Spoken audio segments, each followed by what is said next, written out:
ওই দিন যে আইনের লোকে গেলাম, এটা কিন্তু সবচেয়ে বড় লং রুট আছে আমার লাইফে। জার্নিটা, হ্যাঁ আস্তে আস্তে শিখে দেবেন, মনে করেন যখন হয়ে যাবেন, হ্যাঁ তখন ভাই আপনার গাড়ি চালায় থাকেন, আর এগুলো তো কিছুই না।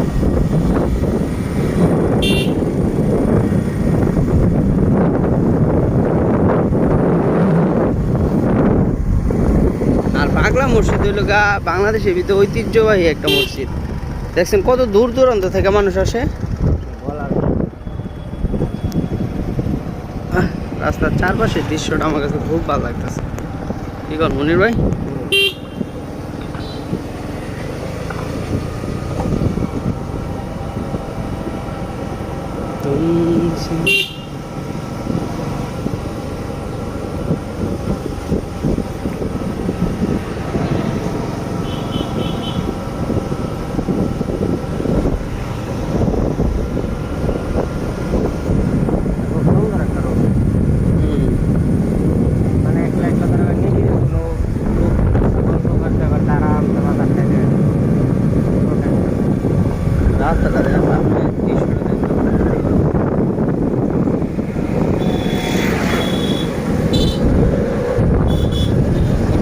জায়গাটা আছে না, জমিদারের জায়গায়।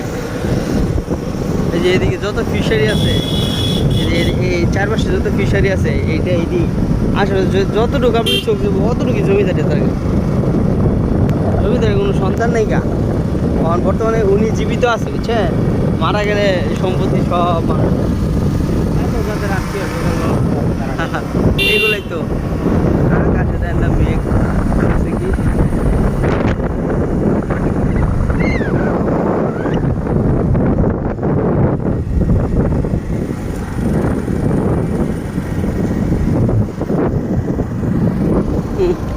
রাস্তার ভাই ভিউ সেই।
ভাইয়ের আবার ঠ্যাং লম্বা, হ্যার যে কিনো গাড়ি তার লাগে সমস্যা নেই।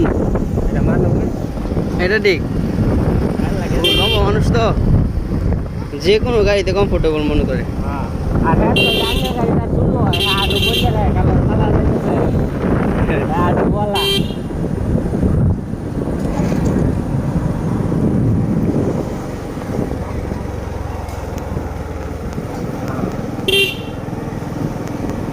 কোনো ভিড় নাই, যেমন না এই রাস্তায় কোনো ভিড় নাই, আপনি যেমন মন সেমনি যান।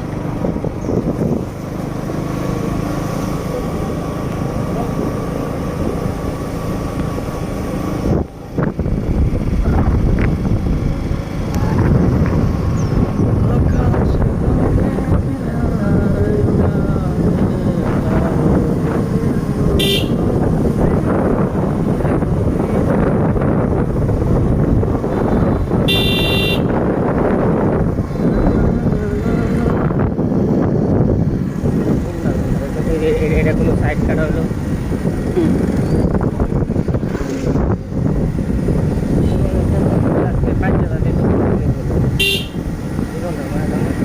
সবাই তো ভাই গাড়ি ঠিক মতো চালানো পারে না, বুঝলেন না? গাড়ি পাইলেই মনে হয় রাজা। রাস্তা তো নিজের বাপের সম্পত্তি, যেমন মন চায় এমনি চালায়। মানে একটা বাই চান্স কোনো অ্যাক্সিডেন্ট হয়ে গেলে এই চিন্তা ভাবনা করে কেউ কিন্তু গাড়ি দেখবেন যারা নতুন তারা হিসেব করে গাড়ি চালায়, আর যারা মনে করেন যে না জীবনের মূল্য বুঝে না, হ্যাঁ ওরা দেখবেন যে এই কাই তুইয়া সি তুইয়া যেমনি মন চায় এমনি গাড়ি চালাইতেছে। গাড়িটা ভিন্ন। হুম